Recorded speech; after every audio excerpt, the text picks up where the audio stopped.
자, 오늘 정리했던 거 제가 한번 또 말씀을 조금 드리고 이런저런 또 인생, 우리 삶에 대한 얘기 한번 나눠보겠습니다. 네.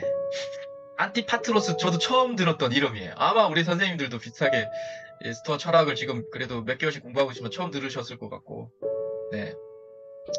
대표적인 스토아 철학자고, 네. 뭐 태어난 연도는 모른다고 하더라고요. 네.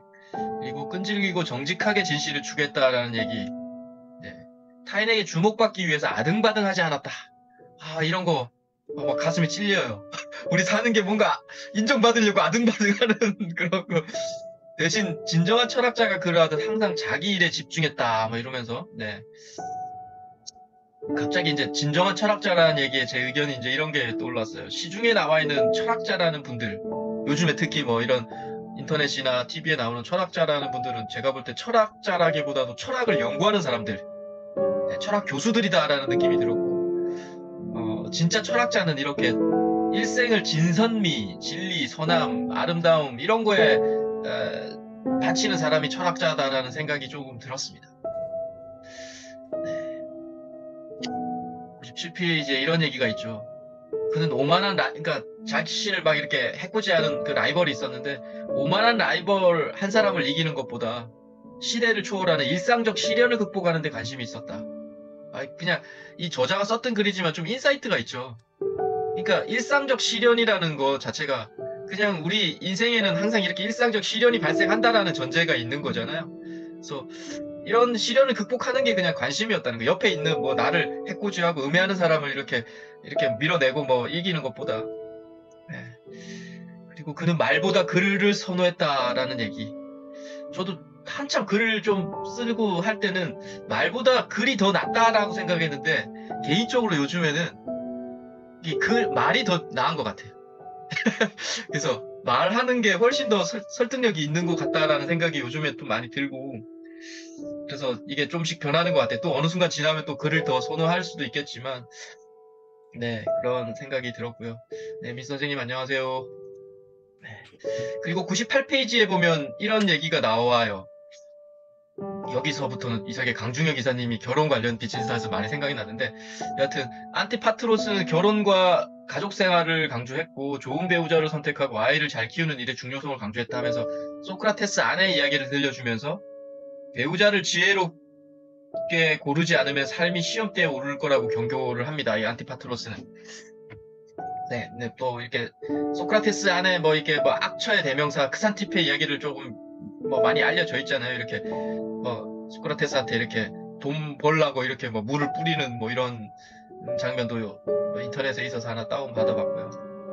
그러면서 안티파트로스는 이런 얘기하죠. 사람이 할 수 있는 온당한 행동 중 가장 중요하고 꼭 해야 할 것이 결혼이다. 결혼하여 아내와 자녀를 둔 적이 없는 사람은 가장 진실하고 진정한 선의를 경험하지 못한 자다. 뭐 이렇게. 예. 요즘같이 또 결혼 안 하신 독신도 많은 시대가 있는데 여하튼 이분은 결혼 이렇게 해야 한다라고 강력하게 이야기를 하고 예. 그 소크라테스의 크산티페 이야기를 들려주면서 그 아까 말했던 배우자를 지혜롭게 고르지 않으면 삶이 시험대에 오른다라고 이야기를 했지만 약간 반론적인 얘기로 또 어떤 책에서는 그러죠. 소크라테스가 이렇게 뭐 악처라고 하는데 악처를 만났기 때문에 이 사람이 더 깊은 사유를 할 수 있었다 이런 얘기도 또 어떤 책에서는 하거든요. 네, 그래서 이 지금 안티파트로스의 이야기에 또 반론도 있을 수 있다. 네. 그리고 99페이지에 결혼이란 두 개의 영혼이 조화를 이루고 함께 더 나은 사람이 되어가는 과정이다. 뭐 이 얘기는 뭐 다들 동의는 하시지만 요즘에 또 결혼관이 뭐 더 나은 사람이 되어가는 과정이라는 이 이론적인 얘기다. 그냥 뭐 이런 얘기들도 있죠. 그래서 너무 뭐 정략적으로 또 조건적으로 많이 또 이렇게 접근하시는 분들도 많고 해서 한번 생각해 볼 문제다라는 생각도 들었고 네, 부부가 한 팀이 되어 운명의 시련을 견뎌낼 때 진정으로 행복한 삶을 살 수 있다. 네, 동의하죠. 정말 세상 살다 보면 다 한 번씩은 누구나 다 겪잖아요. 어려움을. 한 번이 아니라 뭐 하루에도 몇 번을 겪을 수도 있잖아요. 이렇게 옆에 또 자신의 힘이 되어 주시는 분이 있으면 또 우리가 견뎌낼 수 있다라는 생각도 들었고, 네. 사실 뭐 결혼 관련해서 강중혁 기자님이 비즈니스 하셔서 많이 생각이 났고, 네. 99페이지에 네, 안티파트로스 이후 스토아 철학은 그러니까 이 사람 이후의 스토아 철학은 신 다음으로 부모와 형제를 공경하라. 자녀를 향한 부모의 애정은 본래 선한 것이다. 이런 주장을 받아들이게 됐대요. 스토아 철학이. 그러니까 어떻게 보면 안티파트로스 이전에는 부모와 형제를 공경하라, 뭐 자녀의 사랑이 본래 선한 거 이런 얘기에 좀 동의하지 않았다라는 얘기가 들어서 약간은 조금 신기했다라는 생각. 네. 지금은 이게 당연하잖아요. 그래서 이런 주장이 스토아 철학과 로마인의 삶, 뭐 우리 이 전 세계에 많은 영향을 끼쳤다라는 거죠. 지금 이게 너무 당연한 거니까. 자녀의 사랑이 부모의 원래 본능이다 생각했는데 이 사람이 이렇게 주장한 이후에 좀 많이 받아들이게 됐다니까, 네, 조금 한번 대단하신 현자다라는 생각이 들었고, 네. 스토아 철학은 큰 죄나 작은 잘못이나 성격이 같다고 주장했다. 네. 이게 뭐 그렇게 했대요. 초기 철학은 잘못된 거죠. 그래서 이 책에는 살인과 거짓말은 둘 다 비윤리적인데 하지만 같은 정도는 아니다. 당연한 얘기인데 그전에는 받아들였다. 근데 요즘에도 이런 분들이 있어요. 제가 이 의문에서, 이 의문이 제가 어떤 커뮤니티에서 봤던 의문이거든요. 가로수를 자르는 것과 벼를 자르는 게 같냐, 뭐 이런 식의 논의가 있었어요. 그래서 제가 그거 보면서, 근데 그 논의의 대상자들이 막 글로 싸움했었던 대상자들이 의사였고 막 그랬어요. 나름대로 우리나라 학식이 있는 사람이 큰 가로수를 자르는 것이 뭐 이렇게 반대하지 않는다 하면서 막 벼를 자르는 것과 뭐가 다르냐 막 이런 논리를 피시는 거예요. 그래서 저는 그 논쟁에 참여하진 않았는데, 야, 저래도 우리나라는 그래도 이끌어 나가는 리더 그룹인데 어떻게 저렇게 생각하지 할지 좀 놀랐어요. 네. 어떻게 보면 이거 살인과 거짓말 둘 다 다른 비윤리적인 거지만 같다라고 이야기하는 거랑 마찬가지라고 저는 느꼈어요. 그래서 한번 같이 이야기도 해보고 싶었고, 뭐 이런 거죠. 저는 이런 논리죠. 걸어가면서 개미를 죽이는 것, 강아지를 죽이는 것과 다른 거죠. 우리는 개미를 많이 죽입니다. 걸어 다니면서 보이지도 않지만. 근데 강아지를 죽이는 거 같은 생명인데 그러면 같냐? 뭐 그 논리적으로 막 집중적으로 이야기하면 같은 생명인데 왜 죽이냐? 근데 다른 거예요. 예. 그게 이제 왕양명이라는 분이, 중국의 철학자가 이런 얘기를 하신 거예요. 분별이 있다는 거예요, 우주에는. 네, 당연히 다릅니다. 이게 다 같은 생명이라고 다 같지 않아요. 내 가족과 내 이웃을 사랑하다가 같은 사람이니까 사랑해야가 아니에요. 가족을 더 사랑해야 되는 거예요. 그게 분별이 있는 거예요. 그래서 그때 막 어떤 교수님하고 막 의사 이런 분들이 이 가로수 자르는 것과 벼를 자르는 게 같다 뭐 이런 논리 하는데, 진짜 좀 황당하다 생각도 좀 들었던 기억이 나서 제가 의문 하나 제시해봤고요. 또 안티파트로스는 스토아 철학을 상식적 방향으로 이끈 인물이다. 네, 맞죠. 지금 보면 뭐 결혼이 중요하고 아이를 낳아서 이렇게 하는 게 중요하다, 이런 게 지금 보면 되게 상식적인 거잖아요. 세상을 선과 악으로 완벽하게 구분할 수 있다는 절대적 관점을 완화했다. 네. 선과 악이 명확하다, 이걸 뭐 절대적 관점을 완화했다. 저는 좀 동의하지 않는데, 이 부분에는. 여하튼 어떤 배우자를 선택하고 어떤 옷을 입고 어떤 음식을 먹어야 하는지 등 일상의 무심한 일들을 경시하는 흐름을 멈추고 철학이보다 생산적인 삶을 실천하는 도구가 될 수 있도록 했다. 네. 배우자를 선택하고 어떤 옷을 입고 이거보다는, 네, 좀 더 생산적인 거에 철학이 집중해야 한다, 이런 얘기를 했던 것 같고요. 뭐 질문이 이런 얘기가 떠올랐죠. 네, 선과 악을 완벽하게 구분할 수 있나? 라는 질문. 네, 있다면 또는 없다면 그 이유는 뭘까라는 생각이 좀 들었고요. 네, 또 윤리가 인간 삶의 길잡이이자 운영체제라고 보았다. 예, 너무 뭐 도덕적인 얘기인데 질문이 떠올랐어요. 왜 그런가? 네, 정말 한번 편안하게 이야기해보고 싶었어요. 윤리가 우리 인간 삶의 운영체제다, 길잡이다라는 얘기. 왜 그런가? 한번 이야기해보고 싶었고요. 네. 사수는 고된 훈련과 연습을 통해 자기 능력의 최대치를 발휘하길 빌며 활을 당긴다. 하지만 그 노력과 별개로 풍향이라든지 당일 컨디션이라든지 통제할 수 없는 요소들이 결과에 영향을 미치고 때로는 목표물에 닿기 전에 화살을 떨어뜨려 버린다. 네. 이 스토아 철학 우리가 3개월 전에도 했지만 화살 당기는 예가 참 많이 나오는 것 같아요. 수련된 노력에 비해 결과물이 반드시 일치하지 않는다. 네, 이런 얘기죠, 결국은. 우리가 뭔가 열심히 하면 바로 그거에 대한 결과물이 딱 나올 거다라고 생각하는 게 일반적인데, 반드시 그렇지 않다라는 건 우리 스스로들도 다 알죠. 열심히 했는데 뭔가 자기가 원하는 만큼의 결과물이 안 나올 때 있잖아요.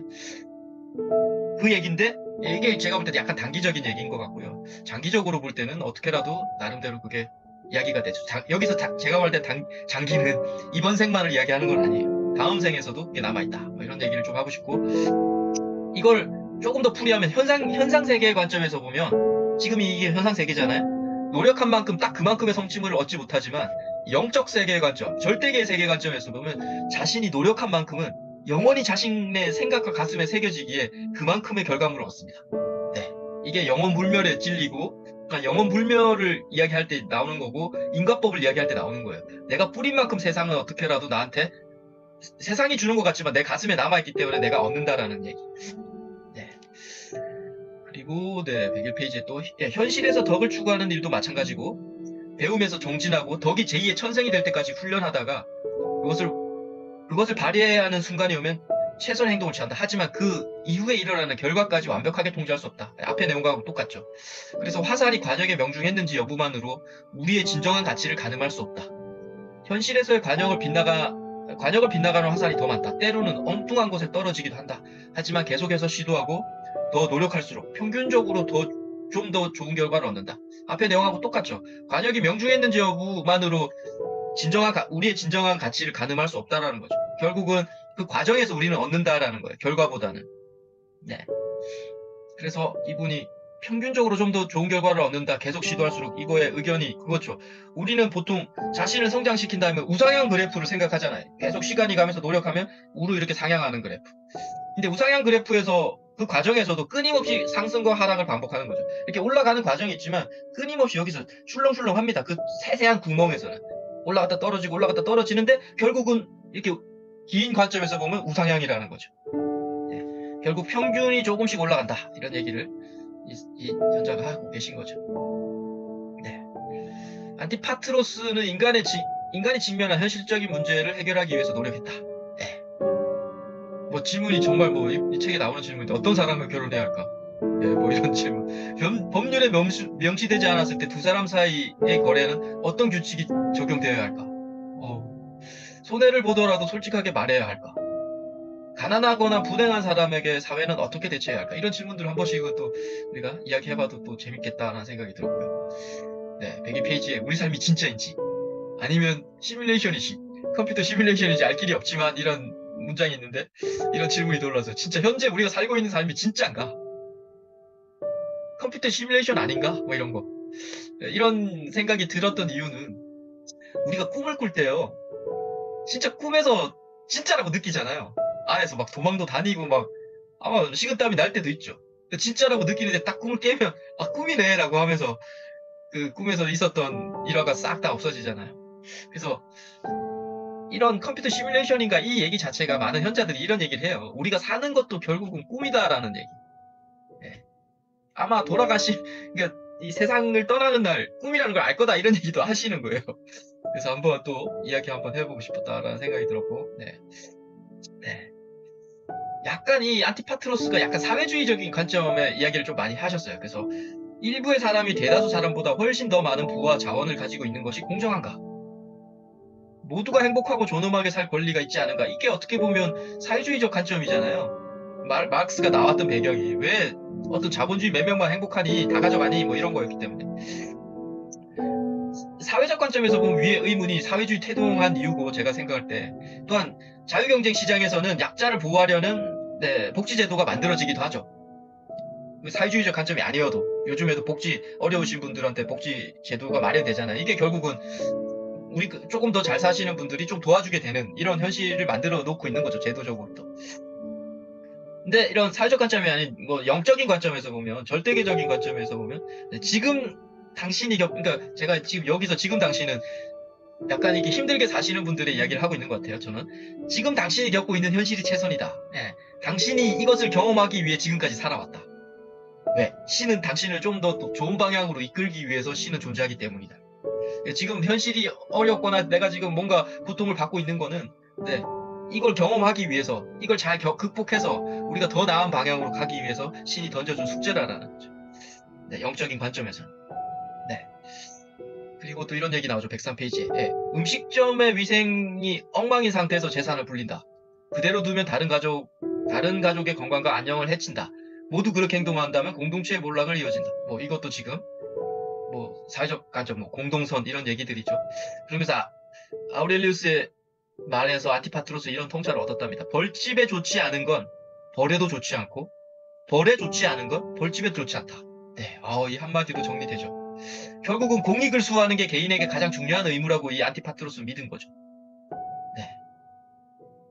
그래서 공익을 수호하면 진짜 사이가 개인의 이익과 연결되는가라는 아주 말도 어려운 얘기지만 이런 질문도 한번 해보고 싶었습니다.